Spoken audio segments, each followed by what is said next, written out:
நமஸ்காரம். இன்னைக்கு நம்ம கும்பகோணத்துல வைத்தியநாத கணபாடிகள்னு பெரிய கணபாடிகள் அவர் வந்து சாஸ்திரங்களுக்கு பேர் போனவர். நிறைய உபன்யாசங்கள்லாம் பண்ணியிருக்காரு ஒரு காலத்துல. நான் சொல்றது அவரோட காலம் வந்து ஒரு 50-60 வருஷத்துக்கு முன்னாடி இருக்கும். அதுக்கு மேலே 100 வருஷம் கூட இருக்கும். ஏன்னா நாம சின்ன குழந்தையா இருந்தப்பே அவரோட உபன்யாசங்கள் வந்து அங்கங்க கோயில்கள்ல நடக்கும். நிறைய விஷயங்கள் சொல்லுவார். அது மாதிரி அவர் சொன்னதுல அவர் ஒரு புஸ்தகம் எழுதியிருந்தார். எது கூடாதது, எது செய்யலாம், எது செய்யக்கூடாதுன்றது நம்ம சாதாரண மக்களுக்கு தேவையான ஒரு அது. அதுல வந்து ஒரு கொஞ்சம் ஒரு 20 அப்படி சொல்றேன். நம்ம நேரத்தை பொறுத்த வரைக்கும் நம்மளை பொறுத்த வரைக்கும் 5-10 நிமிஷம் தான். அதுக்குள்ள ஒரு கொஞ்சம் சொல்றேன். அப்புறம் எப்பப்ப நேரம் கிடைக்குதோ அப்ப எல்லாம் சொல்றேன். ஆனா இந்த வைத்தியநாத கருவாடி வந்து சாதாரண ஆள் இல்ல, பெரிய ஆள். அவர் புக்கு எழுதியிருக்காரு, நிறைய புக்கு எழுதியிருக்காரு. அவர் அப்ப அந்த காலத்திலேயே எனக்கு தெரிஞ்ச ஒரு 7-8 புக்கு அவர் எழுதியிருந்தார். இந்த இதை பத்தி எழுதியிருந்தார். சாஸ்திர சமீதைன்னு ஒன்று எழுதியிருந்தார், சம்ஸ்கிருத சமீதைன்னு ஒன்று எழுதியிருந்தார். அவர் நிறைய விளக்கங்கள்லாம் கொடுப்பார். அவரோட இதுல அவர் சொல்லியிருக்கிறத சொல்லியிருப்பாங்க. யாத்திரைக்கு போறவங்க கொடை எடுத்துன்னு போகக்கூடாது. கொடை பல்லக்குல போகக்கூடாது, டோலியில போகக்கூடாது. சாதாரணமா போறவங்க, அதாவது உடம்பு முடியாத போறவங்க, அவங்களால இயலன்றது வேற. இவர் சொல்லியிருக்கிறது எல்லாமே சாதாரண நோயற்ற மனித உடலுடன் கூடிய தெம்போட இருக்கிறவங்களுக்கான ஒரு இதுதான் இது. கூடாது. அதுல சில இதெல்லாம் உண்டு, விதிவிலக்கெல்லாம் உண்டு. உடம்பு சரியாதவங்க போயிட்டு தோழியில போக கூடாதுன்னா அவங்க என்ன பண்ண முடியும்? எப்படி போக முடியாது இல்லையா? அதனால யாத்திரை செல்பவர்கள், அதனால இது வந்து உடல்நிலை குன்றியவர்களுக்கோ வயதானவர்களுக்கோ அவங்களுக்கெல்லாம் சாதாரண நல்ல ஆரோக்கியமான திடமான உடலோட இருக்கிறவங்களுக்கு மட்டும்தான் அதெல்லாம் பொருந்தும். யாத்திரை செல்பவர்கள் கொடை, பல்லக்கு, டோலி போன்றவற்றை உபயோகிக்க கூடாது. அதே மாதிரி சாதாரண வீட்டில் உபயோகிக்கும் போது ஏற்கனவே உபயோகித்த தர்பையை தவிர்க்க முடியாத காரணங்கள் தவிர மற்றபடி யூஸ் பண்ணக்கூடாது. ஒரு தரம் தர்பை யூஸ் பண்ணோம்னா அதுக்கப்புறம் எதை யூஸ் பண்ணக்கூடாது. ஆனா அது வந்து இப்போ துளசிக்கு பில்வத்துக்கெல்லாம் அதெல்லாம் கிடையாது அது மாதிரி. ஆனா இதுக்கு தர்பைக்கு இல்லை. தர்பைக்கு எப்ப இல்லைன்னா வேற புதுசா உங்களுக்கு தர்ப்பம் கிடைக்காத இடத்துல, அந்த மாதிரி நேரத்துல அது அந்த மாதிரி சிக்கல் வரும். நான் அமெரிக்கா போனப்ப என்ன பண்ணிருந்தேன், இங்கேருந்து நான் 1 மாசம் திரும்பி வந்துடுறதுனால ஒரு 2-3 இதுதான் அந்த இதெல்லாம் கையில எடுத்துன்னு போயிருந்தேன் தர்ப்பணம் பண்றதுக்கு.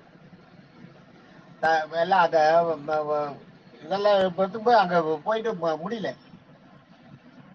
அங்க போயிட்டு அந்த இதை வச்சுட்டு 4 மாசம் 5 மாசம் இருக்கிற மாதிரி ஆயிடுச்சு, தர்ப்பணம் பண்ற மாதிரி ஆயிடுச்சு. வேற இல்லை என் கையில, அங்க கிடைக்கவும் இல்லை அது நான் இடத்துல. அப்ப நான் என்ன பண்ணேன், அதையே தர்ப்பத்தையே எடுத்துட்டு பிரிச்சுட்டு மறுபடியும் அதை ஜலத்துல அலம்பிட்டு, எதையுமே ஜலத்துல அலம்பினா அது தோஷம் போகும்.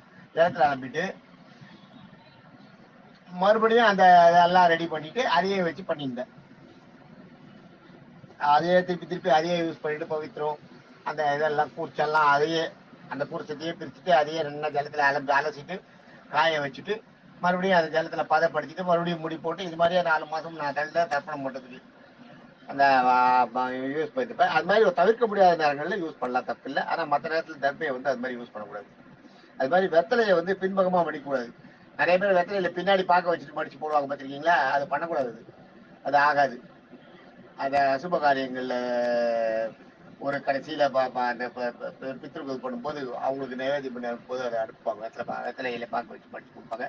அதுவும் பார்க்க வைக்க மாட்டாங்க, வெறும் வெத்தலையை மடிச்சு பின்பக்கமா மடிச்சு கொடுத்து போட வைப்பாங்க, அனுப்புவாங்க, ஒத்தன்னுவாங்க. அது அந்த மாதிரி இதுல அந்த சாஸ்திரங்கள்லாம் உண்டு.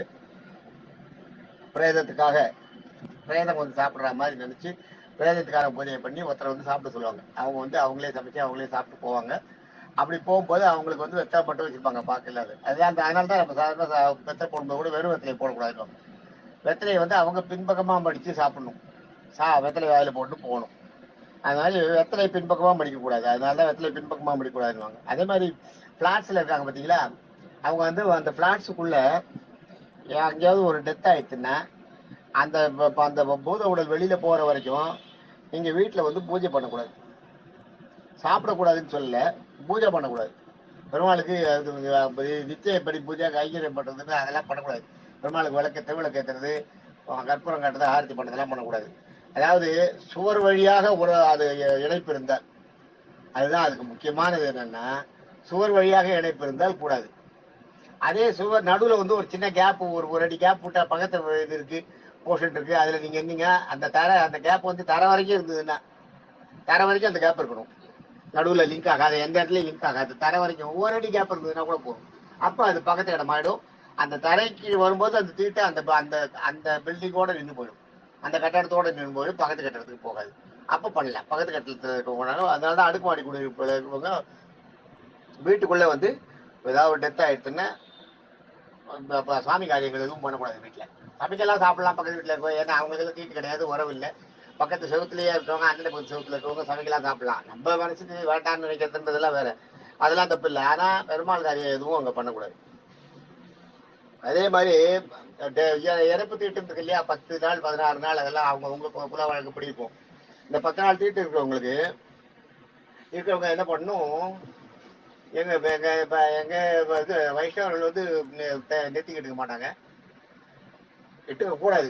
சிலர் வந்து அந்த சிகப்பு மட்டும் எடுப்பாங்க, ஆனா அதுவும் கூடாது. அந்த தீட்டு இருக்கிற வரைக்கும் எட்டுக்கூடாதுன்றதுதான் சாஸ்திரம்.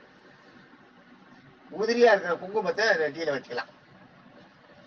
அதே மாதிரி விபூதி இட்டுக்கிறவங்க விபூதியை வந்து தண்ணியில குழைச்சி தான் இட்டுக்கணும். சாதாரணமா விபூதியை குழைக்கும் போது தண்ணியில குழைச்சிட்டு 3 வரலால வந்து ஈஸ்வரனை தியானம் பண்ணிட்டு 3 வரலால அப்படி மேலே பட்டையா இட்டுக்கணும். அண்ணாந்து பார்த்துட்டு இட்டுக்கணும். அதுவும் அவங்க அவங்களுக்கு அந்த தீட்டு இருக்கிறதுனால அவங்க அதை என்ன பண்ணணும், வெறும் உதிரியா இருக்கிற விபூதியை இட்டுக்கலாம், தண்ணியை விட்டு குழைச்சி இட்டுக்கூடாது. அதே மாதிரி இறப்பு தீட்டு போறதுன்னு சொல்லுவாங்க. 10ஆம் நாள் போயிட்டு 17ஆவது உங்களுக்கு தீட்டு போற அன்னைக்கு இருக்கு பார்த்தீங்களா, தீட்டு போற அன்னைக்கு காத்தால நீங்க 6 நாளைக்கு அப்புறம் தான் குளிக்கணும். 6 நாளைக்கு அப்புறம் தான் தீட்டு போகும். சூரிய உதயத்துக்கு அப்புறம் 6 நாளைக்கு அப்புறம். 6 நாளின்றது கிட்டத்தட்ட 2.5 நாழி 1 மணி நேரம். அப்ப 6 நாளின்றது என்ன ஆச்சு, 5 நாளி வந்து 2 மணி நேரம், ஒரு நாளின்றது 24 நிமிஷம். 2 மணி நேரம் 24 நிமிஷம் கழிச்சு தான், அதாவது கிட்டத்தட்ட 2.5 மணி நேரம் கழிச்சு. அன்னைக்கு சூரியோதயம் எத்தனை மணிக்கோ பஞ்சாங்கத்தில் பார்த்தீங்கன்னா தெரியும். அதுல இருந்து 2 மணி 24 நிமிடங்கள் கழிச்சு தான் நீங்க குளிக்கணும். அப்பதான் தீட்டு போகும். அதுக்கு முன்னாடி குளிச்சீங்கன்னா தீட்டு போகாது. குளிக்கலாம், குளிச்சுட்டு இருப்பீங்க, அப்புறம் மறுபடியும் அது முடிஞ்ச அப்புறம் அடுத்ததான் நீங்க குளிச்சிருக்கீங்க, அப்பதான் உடம்புல தீட்டு போகும். மறுநாள் நீங்க குளிச்சீங்கன்னா மறுநாள் குளிக்கும் போது தான் தீட்டு போகும். அதனால 6 நாளைக்கு அப்புறம் குளிச்சாலும் தீட்டு போகும். அதே மாதிரி சரியான காரணம் இல்லாத பிறப்பு இறப்பு தீட்டுக்களை தீட்டு கூடாது. ஞாபகம் இப்ப இறந்துட்டாங்க, உங்களால அந்த இது பண்ண முடியல, வீட்டில் வேற ஏதோ ஒரு இதாயிடுது, உடம்பு சரியில்லாத போயிடுது, ஒன்று ஆயிடுது, அந்த மாதிரி நேரத்தில் நீங்க வந்து அந்த தீட்டுல நீங்க அந்த கடைபிடிக்க வேண்டியதை பண்ண முடியல, அந்த மாதிரி நேரத்தில் தீட்டை தள்ளி வச்சுக்கலாம். பிறப்பு இறப்பு தீட்டை வந்து கொஞ்சம் தள்ளி போகலாம். ஆனா காரணம் இல்லாத நான் ஊருக்கு போயிருக்கேன், வந்த அப்புறம் தான் குளிச்சுட்டு என்னோட தீட்டு போகும், அது வரைக்கும் நான் தீட்டு காப்பேன். பிறப்பு இறப்பு தீட்டை அந்த குறிப்பிட்ட காரணத்துக்கு அந்த நாட்களை தாண்டி சரியான காரணம் இல்லாமல் நீட்டிக்க கூடாது.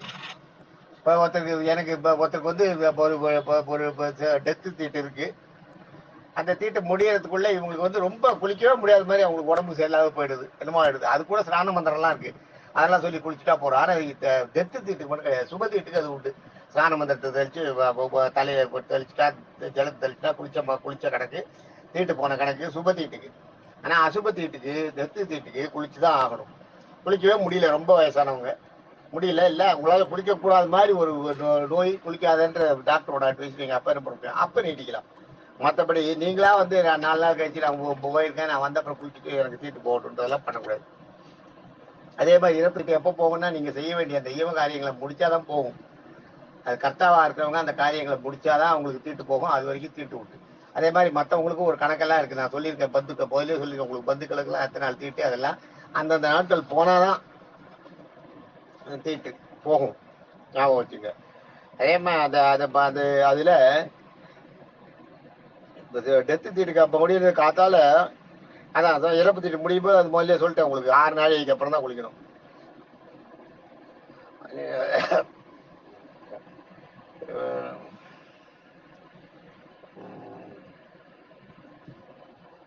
அதே மாதிரி வீட்டுக்குள்ள குருவி கூடு கட்டிருந்ததுன்னா கலைக்க கூடாது.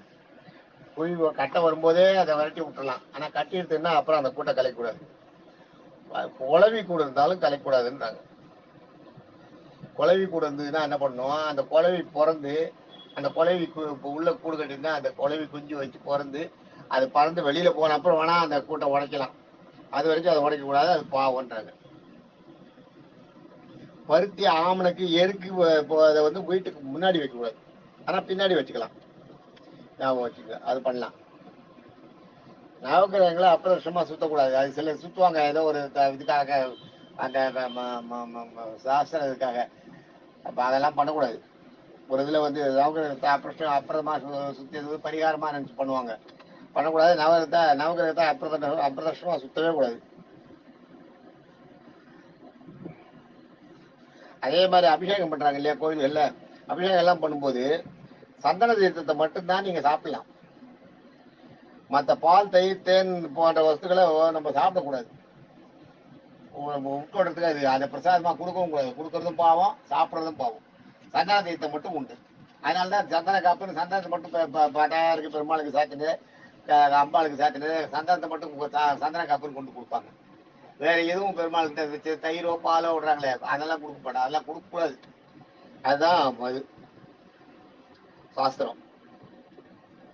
அதே மாதிரி பெருமாள் கோயிலுக்கு போனீங்கன்னா முதல்ல தாயாரை சேவிச்சுட்டு தான் பெருமாள்கிட்ட வரணும். ஏன்னா தாயார்கிட்ட போனீங்கன்னா தாயார் தான் உங்களை வந்து அனுகிரகம் பண்ணுவாங்களாம். நீங்க பெருமாள்கிட்ட போகும்போது இவருக்கு செய்யுங்கன்னு உங்களுக்கு ரெக்கமெண்ட் பண்றவங்க தாயார் தான் பண்ணுவாங்களாம். சிவன் கோயில்ல சிவனை வழிபட்டோம்னா அம்பாளை வழிபடணும். அப்படியே மாத்தியது. கற்பூரத்தை வந்து ஒரு கையால கண்ணில் ஒத்தி கூடாது, ஞாபகம் வச்சுங்க. எங்க இதுல வந்து நாங்க கற்பூரத்தை ஒத்திக்கவே மாட்டோம். கற்பூரத்தை எங்களுக்கு சேவிக்கிறதோட, எங்க வடகலை இதுல வந்து சேவிக்கிறதோட சரி. நான் கற்பூரத்தை ஒத்திக்கலாம், அது ஒன்றும் தப்பு இல்லை. அது ஒரு சம்பிரதாயம். எங்க இதுல சேவிக்கிறதோட சரின்னு வச்சிருக்காங்க. கற்பூரத்தை ஒத்திக்கலாம். ஒரு கையால தொட்டு ஒத்திக்கூடாது, ரெண்டு கையாலையும் தொட்டு ரெண்டு கண்ணிலையும் ஒத்திக்கணும். ஒரு கையால தொட்டு ரெண்டு கண்ணிலையும் ஒத்திக்கிறத நீங்க பாத்துருப்பீங்க. கையில குழந்தைய வச்சுக்கோங்க, என்ன பண்ணுவாங்க, ஒரு கையால தொட்டு அதெல்லாம் பண்ணக்கூடாது. குழந்தைய யார்ட்டையா கொடுத்துட்டு ரெண்டு கையால வந்து தான் ஒத்திக்கணும், கண்ணில் ஒத்திக்கணும். அதே மாதிரி பூஜமணி, புஸ்தகம், புஷ்பம், விபூதி, வெத்தலை, ருத்ராட்சம் இதெல்லாம் தரையில வைக்கக்கூடாது, ஞாபகம் வச்சுங்க. தரையில வைக்கக்கூடாது. ஏதாவது ஒரு வஸ்திரத்தை கீழே போட்டோ இல்லை ஒரு பலகா கட்டையை வச்சோ அதுலதான் வைக்கணுமே ஒழிய நீங்க தரையில எழுதல பண்ணக்கூடாது. இதெல்லாம் பூஜமணி சரி, புஸ்தகம் பூஜையில வைக்கிற மணி, புஸ்தகம், புஸ்தகத்தை கூட தரையில வைக்கக்கூடாதுன்றாங்க. ஏதாவது ஒரு அதுக்காக தான் அந்த காலத்துல வந்து ஒரு சிக்கு பலகான்னு வச்சிருப்பாங்க, அதுல வச்சுன்னு படிப்பாங்க. புஸ்தகத்தையும் வைக்கக்கூடாது. அதே மாதிரி எருது மேல உட்காந்து பயணிக்க கூடாது. அது மேல உட்காந்து போகக்கூடாது. எருத வாகனமா வச்சுன்னு வரக்கூடாது. அது ஈஸ்வரனுக்கே உரித்தாங்க, நமக்கானது இல்லை. அதுல எருது மேல ஏறி உட்காந்துன்னு போகக்கூடாது. அதே மாதிரி ஸ்நானம் செய்யாதவர்கள் ஸ்நானம் செய்தவர்களை தொடக்கூடாது. இதெல்லாம் சாஸ்திரங்கள்ல இருக்குது.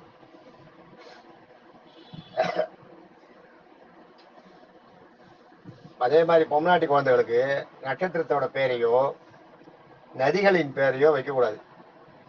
இது அந்த வைத்தியநாத கனபாடிகள் சொன்னது. பெண் குழந்தைகளுக்கு நட்சத்திரத்தோட பேரை வைக்கக்கூடாது, நதிகளின் பேரை வைக்கக்கூடாது. அது அவளுக்கு வந்து அதுல என்ன ப்ராப்ளம் வரும்னா கல்யாண காலத்துல தடையை உண்டாக்குமா. அதுக்கு நீங்க பரிகாரம் எல்லாம் பண்ணி எந்த நட்சத்திரமோ எந்த நதியோ நீங்க வச்சிருக்கீங்களோ அதுக்கு தேவையான அந்த பூஜைகள் எல்லாம் பண்ணிக்கினி தான் அந்த தடையை நிறைவேற்றும். அதனால அது ஞாபகம் வச்சுங்க. இது எனக்கும் கொஞ்சம் புதுசுதான். நதிகளின் நட்சத்திரங்களோட பெயர்களை வைக்கக்கூடாது, நதிகளின் நட்சத்திரங்களோட பெயரை வைக்கக்கூடாதுன்னு சொல்லுவாங்க. அதனால கிருத்திகைன்றது கார்த்திகைன்ற நட்சத்திரத்தை வைக்கக்கூடாது. கார்த்திகான்னு பேர் வைப்பாங்க பார்த்தீங்களா, கார்த்திகைன்றது நட்சத்திரம். கார்த்திகான்னு வைக்கக்கூடாது.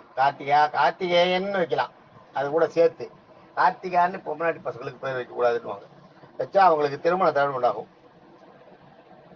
அதே மாதிரி பூஜை தரையிற்கு வழக்கு வைக்கிறீங்களே, அந்த வழக்கு வெறுந்தரையில் வைக்கக்கூடாது.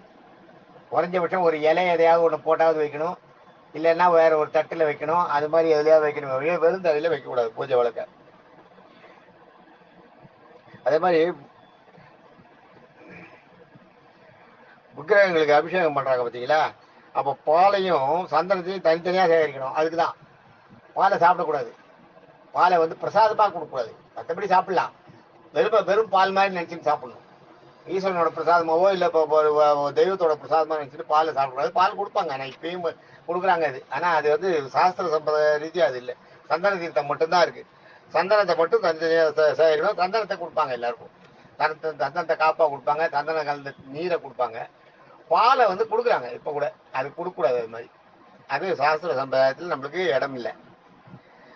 தேங்க்யூ. இன்னும் ஒரு நாளில் இன்னும் மீதி பற்றி பார்க்கலாம். அவர் நிறைய எழுதியிருக்கார், நான் பார்த்து கலெக்ட் பண்ணி வச்சுட்டு சொல்கிறேன். தேங்க்யூ.